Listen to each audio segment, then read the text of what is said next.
அன்பானவர்களே, முந்தின காலத்துலலாம் கிராமங்களில் குடுகுடுப்பக்காரன் இப்படி தட்டுவான், நல்ல காலம் பிறக்குது நல்ல காலம் பிறக்குதுன்னு.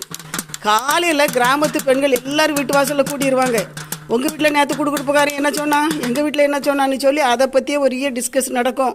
அதை பற்றி ரொம்ப இதாக சொல்லுவாங்க. ஒருவேளை நல்ல சந்தோஷமான செய்தினா ரொம்ப சந்தோஷப்படுவாங்க, இல்லைனா இப்படி சொல்லிட்டான், குடும்ப தலைவருக்கு ஆபத்துன்னு சொல்லிட்டான், அப்படி இப்படிலாம் சொல்லுவாங்க. சரி இருக்கட்டும், இப்போ நம்ம அதெல்லாம் இல்லை. இப்போ என் பேர பிள்ளையுடைய விளையாட்டு ஜாமான் தான் இது. அதுலேருந்து உங்களுக்கு ஒரு நல்ல செய்தி சொல்ல ஆரம்பிக்கிறேன். நல்ல காலம் எப்போ பிறக்கும்? சங்கீதம் 34:12 பாருங்கள். நீடித்த நாட்களை அபேட்சிக்கிற மனுஷன் யார்? தன் நாவை பொல்லாப்புக்கும் கபட்டு வசனிப்புக்கும் விலகி காத்து கொள்ளணுமா, தீமை விட்டு விலகி நன்மை செய்யணுமா, சமாதானத்தை தேடி தொடர்ந்து கொள்ளணுமா. இதை நம்ம செஞ்சோன்னா நமக்கு நிச்சயமே நல்ல காலம் பிறக்குது, நல்ல காலம் பிறக்குது. ஆனால் நம்ம இதை விட்டுருவோம். இதை தவிர வேறு யாரெல்லாம் என்ன சொல்கிறாங்க? இன்றைக்கி நிறைய தேவ பிள்ளைகளுக்கு, கிறிஸ்தவர்களுக்கு நிறைய ஊழியர்களும் ஊழியக்கார ஸ்தாபனங்களும் தான் இன்றைக்கி குடுகுடுப்பக்கார மாதிரி பயன்படுறது. பயில் வாசிக்க மாட்டாங்க, ஜோம் பண்ண மாட்டாங்க, எதுவுமே செய்யக்கூடாது, கஷ்டப்படலாம், அவங்களுக்கு தியாகம் பண்ணலாம் அவங்களுக்கு மனசு இல்லை. ஆனால் ஓடி ஓடி போய் ஊழியக்காரங்கிட்ட தலையை கொடுத்துக்கிட்டு, எங்கள் குடும்பக்காரி எப்படி இருக்கும், என் பிள்ளைக்காரி எப்படி இருக்கும், கொஞ்சம் ஜோமணி சொல்லுங்கள், கொஞ்சம் ஜோமணி சொல்லுங்கள். ஜோமணிது நல்லதுங்க, நல்லது.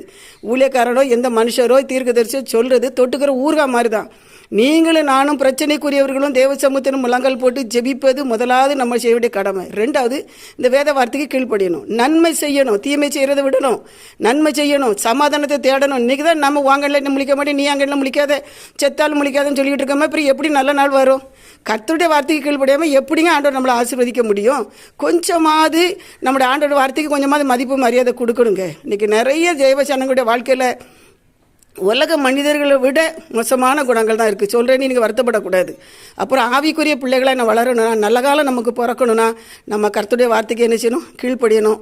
நீடித்த நாட்கள் நமக்கு வேணும், தீர்க்காயுசு வேணும்னா ஆண்டோட வார்த்தைக்கு நம்ம கீழ்ப்படியணும். பொல்லாத காரியத்தில் நம்ம நினைச்சக்கூடாது, பிடிவாதமாக இருக்கக்கூடாது.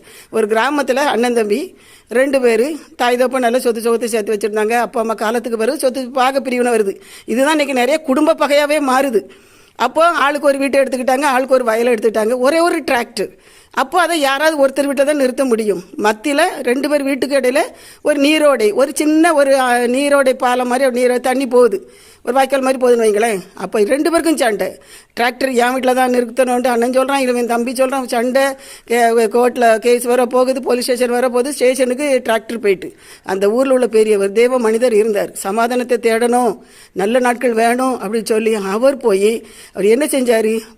தச்சர்கள்லாம் கூட்டு வந்து அரசு அதிகாரியுடைய அனுமதியோடு ஒரு சின்ன குறும்பாலம், மரப்பாலம் அமைத்து 2 சகோதரர்களையும் கூப்பிட்டு வந்து சமாதானமாக பேசி அவரவருக்கு தேவைப்படுவது டிராக்டரை எடுத்துக்கிடுங்க சொல்லி சமாதானம் பண்ணார். நீங்களும் நானும் சமாதானத்தின் பாத்திரமாக இருக்கிறோம்.